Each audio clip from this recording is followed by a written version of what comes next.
Oke, lanjut sama poin berikutnya. Ini masih bab gedenya tentang kemagnetan. Nah, untuk hari ini kita akan membahas tentang hukum Biot-Savart. Nah, ini sebenarnya hukum Biot-Savart itu kalau untuk level SMA sendiri tidak terlalu banyak digunakan untuk menyelesaikan persoalan gitu ya. Artinya ini Biot-Savart itu hanya konsep dasar untuk apa namanya, menurunkan persamaan-persamaan yang lebih sederhana dari hukum Biot-Savart itu sendiri. Oke. Nah, jadi untuk hari ini kita hanya mengenalkan saja apa sih hukum Biot-Savart itu sendiri. Oke. Nah, ini ilustrasinya saya udah gambarkan. Nah, kayak gini.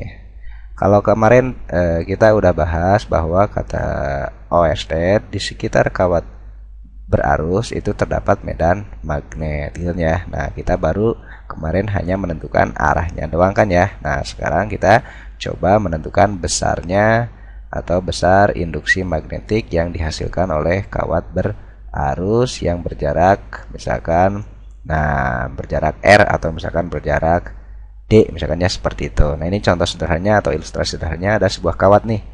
Nah, kawat nih dialiri arus I nih ke atas tuh. Oke. Kemudian ditanya berapa induksi magnetik di titik P, anggap deh ya. Nah, di titik P nih. Oke, titik P. Berarti arahnya kan ke sana sesuai dengan kaidah tangan kanan yang sudah kita pelajari gitu ya. Maka ntar besar induksi magnetik di titik P. Oke.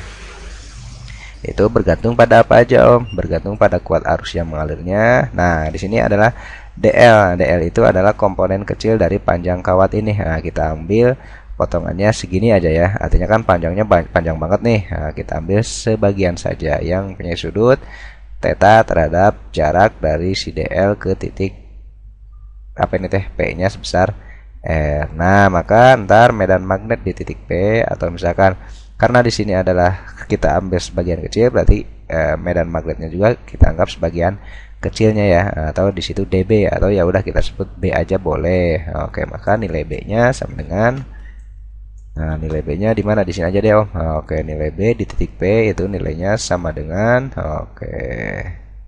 mu 0 gitu ya.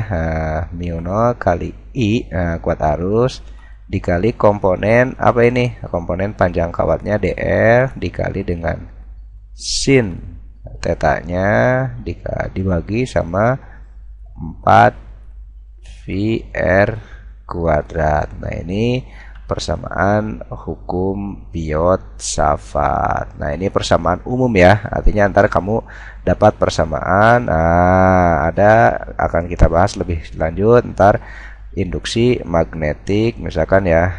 Induksi magnetik di kawat lurus gitu ya, di sekitar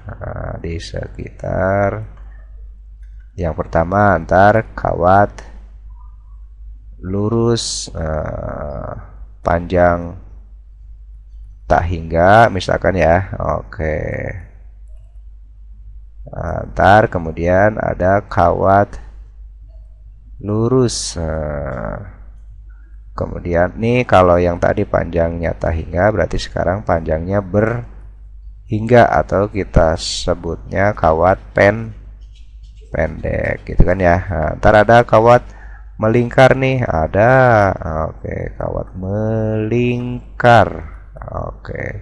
Kemudian ada selenoida gitu kan lah, selenoida.